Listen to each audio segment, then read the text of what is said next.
Et si, demain matin, vous ouvriez les yeux et que la peur n'était plus là, pas simplement mise en sourdine, pas contrôlée, apprivoisée ou gardée à distance, non, complètement effacée, dissoute, évaporée. Imaginez avancer sans cette voix qui doute, qui freine, qui murmure que vous n'êtes pas assez compétent, pas assez prêt, pas assez vous. Et là, posez-vous une seule question. Qu'est-ce que vous oseriez faire? Quelle décision, jusqu'ici repoussée, prendriez-vous sans trembler? Quels rêves enfouis referaient surface avec rage et détermination? Quelles barrières sauteriez-vous à main nue sans plus demander la permission? Parce que le vrai poison, ce n'est pas la peur, c'est l'abandon. La peur, c'est un signal, un radar primitif. Elle est là pour prévenir, pas pour diriger. Mais dès qu'on lui laisse le pouvoir de décider, on s'égare, on se paralyse, on sacrifie le potentiel sur l'autel du confort. Et à force, on étouffe. Pas par faiblesse, mais par obéissance à une illusion. Mais aujourd'hui, ça change. Aujourd'hui, on cesse de se laisser manipuler par des ombres. On arrête de donner de la valeur à une voix qui n'en a pas. On arrête d'attendre d'avoir moins peur pour bouger, parce que c'est faux. Le courage ne vient pas après la peur. Il avance avec elle. Il agit malgré elle. Désormais, on regarde la peur en face. On ne fuit plus. On avance pendant que ça tremble. On parle pendant que ça serre la gorge. Et chaque fois qu'on agit ainsi, on réduit l'espace dans lequel la peur peut vivre. La peur n'a pas besoin de disparaître. Elle doit juste être remise à sa place, sur le siège passager. Mais le volant, il est à vous. Et vous seul décidez où aller. Et chaque mouvement que vous ferez, même petit, même maladroit, sera un pied de nez à la peur.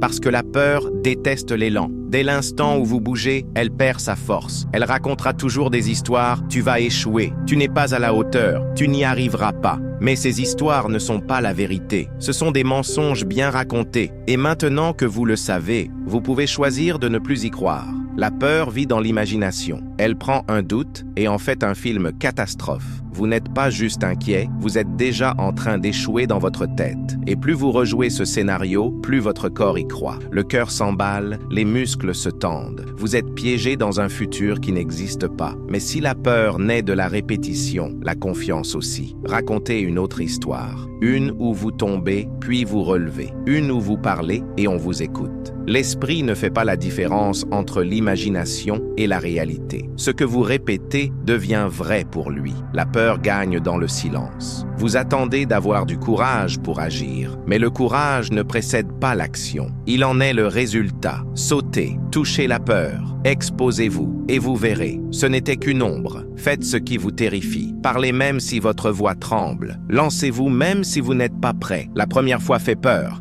La 10e est normale. La 100e est liberté. Les courageux n'ont pas commencé confiants. Ils ont juste arrêté de fuir. Ils ont fait de l'inconfort leur entraînement. Ils ont compris que la peur ne disparaît pas. Elle se dompte. Vous n'êtes pas vos pensées. Vous êtes celui qui choisit ce qui reste. Quand la peur dit « tu n'es pas prêt », répondez « qui le dit ?» Parce que chaque pensée est une graine. Si vous arrosez la peur, elle grandit. Si vous arrosez le courage, il fleurit. Ce n'est pas de la pensée positive, c'est du conditionnement mental. Comme un athlète s'entraîne, entraînez votre esprit. Répétez, visualisez, agissez. Votre cerveau vous observe. Chaque acte de bravoure devient une preuve. Nous faisons des choses difficiles maintenant. C'est ainsi que l'identité change. Vous n'êtes pas faible d'avoir peur, mais vous le devenez si vous la laissez décider. Disciplinez vos pensées, gardez le contrôle du micro. La peur ne signifie pas « arrête », elle signifie « avance ». C'est un signal, une boussole, un appel. Elle vous montre où se trouve la croissance. Ce feu dans votre poitrine, ce n'est pas un danger. C'est la vie qui vous dit que c'est important. Et ce qu'il vous reste à faire, c'est agir. Un pas, pas parfait, mais en avant. Les légendes ont toujours peur. Elles avancent quand même. Et quand la peur parle, elles lui répondent « Merci, mais je continue ». La liberté est de l'autre côté. Et pour y aller, il ne faut pas attendre de se sentir prêt. Il faut y aller. Point. La peur ne part jamais, mais elle peut apprendre à se taire. Les grands ne l'attendent pas pour agir.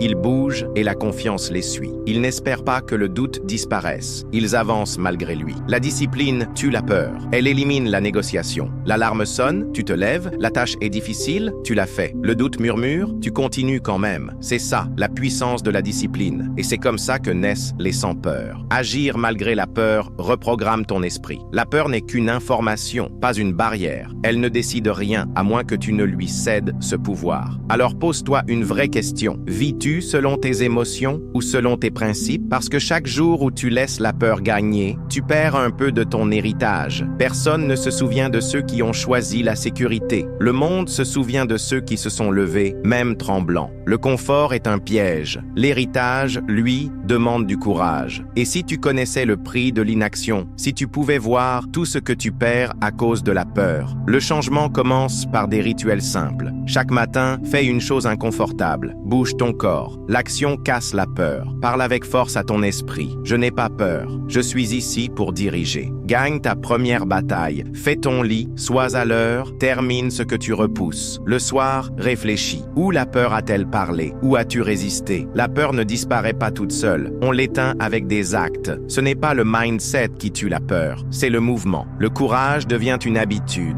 Aujourd'hui, on n'en parle plus. On agit. Tu arrêtes de donner du pouvoir à la peur. Tu reprends les rênes. Tu choisis la mission, pas l'excuse. L'élan, pas la paralysie. Parce qu'au final, la peur n'a plus de voix. Seulement ta vision, ton engagement, ton feu. Redresse-toi, avance et dis à la peur « Merci, mais au revoir ». Ce n'est que le début. Tu n'as plus peur parce que tu as choisi de ne plus l'être.